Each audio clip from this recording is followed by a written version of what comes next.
Hallo und willkommen zum ersten und vorerst einzigen Studio-Interview. Ich bin Marco, wir sind hier in meinem Studio, dem Hellforge Studio, im wunderschönen Alten Essen. Und zu Gast ist heute Alex von Stallion. Alex, stell dich doch kurz vor. Ja, Alexander Stöcker ist mein Name. Ich bin Gitarrist und Hauptsongwriter von der Band Stallion. Wir machen, die Leute meinen, Speed Metal, Heavy Metal. Ich habe schon alles Mögliche gehört. Für mich ist es einfach Heavy Metal. Ja, wir haben so ein bisschen eine eigene Ästhetik. Wir finden die Alben aus den 80ern cool und versuchen auch immer so ein bisschen diese Ästhetik auch abzubilden. Und ja, dafür braucht es eben Leute, die das können und den richtigen Vibe und das richtige Mindset. Und das sind wir hier sehr gut aufgehoben. Aber da werden wir bestimmt noch mehr darüber erzählen. Ja, ansonsten bin ich auch der Technik-Nerd in der Band und deswegen mache ich auch die Co-Produktion mit Marco zusammen. Genau, die zweite Platte habe ich dabei selber gemischt, also habe auch ein bisschen Einblick in diese Welt, aber Marco kann da bestimmt noch hat noch ein paar mehr Tricks im Ärmel als ich und von daher, ja, ihr dürft gespannt sein. Kannst du uns vielleicht auch kurz erzählen, wo wir gerade im Produktionsprozess sind? Genau, wir haben vor ein paar Wochen die Drums aufgenommen. Exakt an dem Ort hier, wo ich gerade sitze, saß unser Drummer und hat hier 9 Songs eingeprügelt. Und genau, als zweiten Schritt habe ich danach die Rhythmusgitarren aufgenommen. Das haben wir in einem Reamping-Verfahren gemacht. Das heißt, ich habe die zu Hause bei mir aufgenommen. So wie es aus der Gitarrenbuchse rauskommt, das trockene Signal. Und hier haben wir dann die Amps aufgebaut und das Signal durchgefüttert. Und das ist dann das, was ihr später hoffentlich hören werdet. Jawohl. Du hast es gerade schon ein bisschen angedeutet. Wir haben schon beim letzten Album zusammengearbeitet, aber diesmal sehr viel enger. Was genau versprechen wir uns davon? Also ich verspreche mir davon auch Abstand vom Produktionsprozess an sich, dass ich bin als Musiker ja auch, ich möchte auch Musiker sein können. Ne? Ich möchte ein bisschen diesen Abstand auch zur Produktion an sich gewinnen. Ich kann natürlich nicht ganz die Finger davon lassen, deswegen sind wir da einfach auch im engen Kontakt die ganze Zeit auch und sprechen uns ab über die Vorstellungen und ja, wie wir das technisch umsetzen können. Aber ja, das nimmt mir einfach viel ab an der Stelle und ich kann mich mehr auf die Musik fokussieren. Und ja, das klappt wunderbar. Denke ich auch. Am interessantesten finde ich da eigentlich erstmal zu schauen, was ist der Unterschied zum Vorgänger? Inwiefern hat sich die Band weiterentwickelt? Das ist immer eine interessante Frage. Also musikalisch sind wir, ich will nicht zu viel verraten, aber es wird anders werden als der Vorgänger. Meiner Meinung nach ist es rauer, es ist direkter vielleicht auch. Und ja, vom Produktionsprozess hat sich nochmal verändert, dass du auch viel mehr involviert bist, dass du wirklich als Co-Producer da auch früh involviert warst im Vorproduktionsprozess, wo man dann auch nochmal diskutieren kann. Kann man die Stelle hier vielleicht anders lösen? Kann man hier das Arrangement ändern? Ja, sehr wertvoll auf jeden Fall und das bringt die Platte voran. Ja, ich denke auch. Also gerade wie du sagst, der Austausch, also das Zusammenarbeiten und zu gucken, wie kann ich einen speziellen Part vernünftig umsetzen oder kann man das überhaupt vielleicht anders umsetzen? Hat das vielleicht auch einen Hintergrund, was so ein bisschen die Ambition der Band angeht? Hat sich das auch verändert? Ja, sicherlich, wobei ich mir darüber gar nicht so viele Gedanken mache. Das ist irgendwie was natürlich entsteht. Ne? Und dadurch, dass du einfach diesmal früher im ganzen Prozess dabei warst, ist es einfach normal entstanden. So. Es ist einfach wirklich geflossen und das schätze ich so, dass Dinge dann auch einfach fließen können. Ja.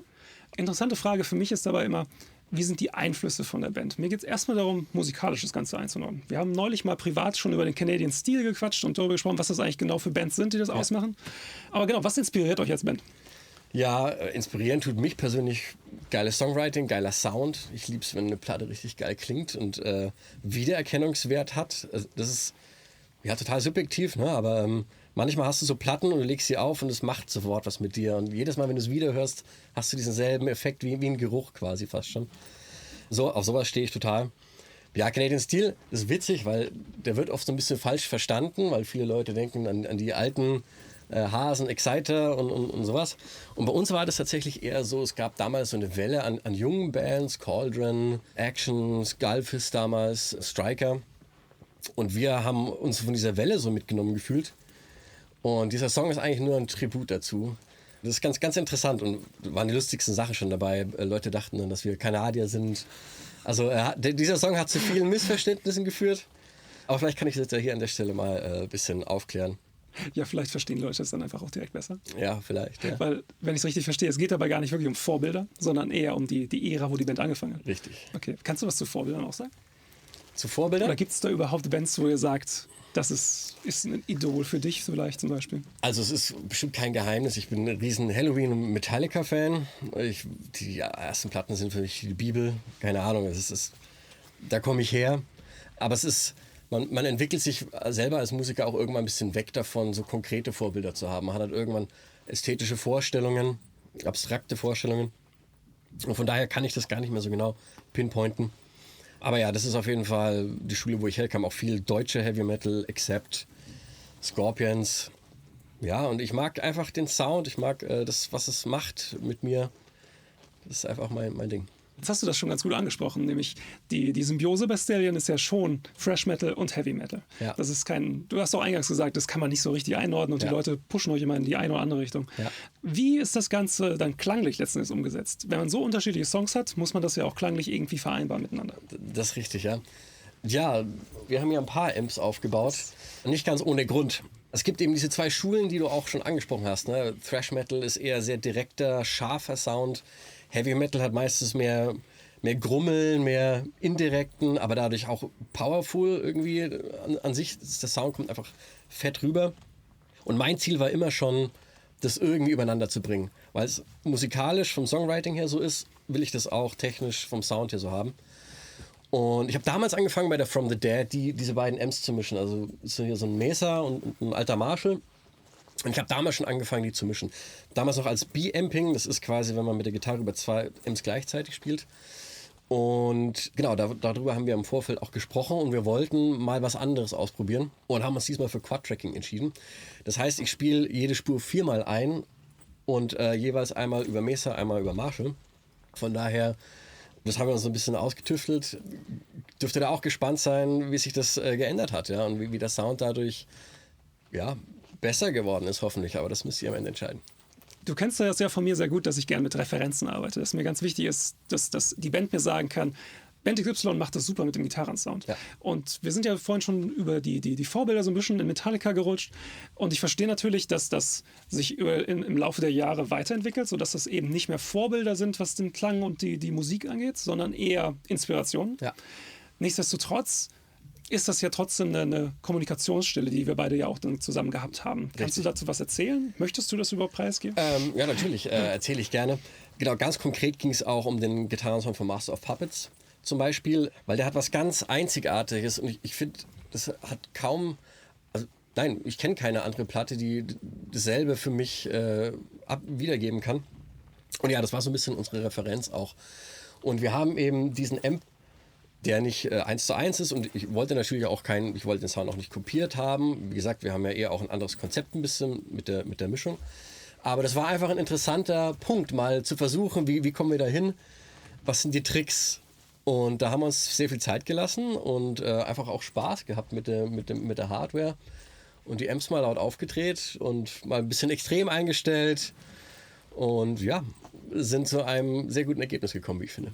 Da kann ich nur zustimmen. Ich bin mit dem Experiment, was wir da gemacht haben, auch sehr zufrieden. Und ich denke, dass das auch ein Teil davon ist, was die neue Zusammenarbeit auch ermöglicht hat. Nämlich das Experimentieren. Einmal eben, weil wir enger zusammenarbeiten. Aber auf der anderen Seite, ich glaube, das ist ein wichtigerer Punkt sogar, dass das jetzt das 4. Album ist. Da fühlt man sich freier, oder? Absolut, ja. Ich glaube, ich hatte es beim letzten Album auch schon ein bisschen, ja, wo man sich auch lösen kann, irgendwie von Erwartungen auch was.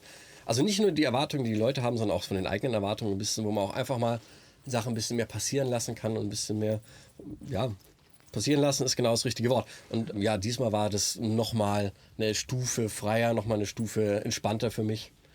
Hat eben auch damit zu tun, dass ich mich von diesem technischen Produktionsprozess so ein bisschen abnabeln konnte, weil ich wusste, das ist in guten Händen. Und ja, war das zumindest kreativ ein sehr, sehr freies Album, ja. Ich finde wichtig, dass du das sagst. Es braucht natürlich zum einen Vertrauen loszulassen. Aber auf der anderen Seite, sobald man das schafft, fühlt man sich auch befreit und kann natürlich ganz anders arbeiten. Genau so ist es und das ist ein ganz, ganz wichtiger Punkt. Und ich bin auch jemand, der eigentlich schwer loslassen kann, gerade beim Thema Sound. Ich meine, das war eine der ersten Sachen, die ich jetzt auch erwähnt hatte, weil mir das so wichtig ist. Ja, und da muss man einfach wissen, dass das in guten Händen ist und dann hilft einem das und schafft einem den Raum, den man braucht. Danke für das Lob und natürlich auch für das Interview. Wir sind damit eigentlich nämlich am Ende angekommen. Das war Alex von Stallion, Gitarrist, Songwriter und so insgeheim auch der Chef der Band, würde ich behaupten.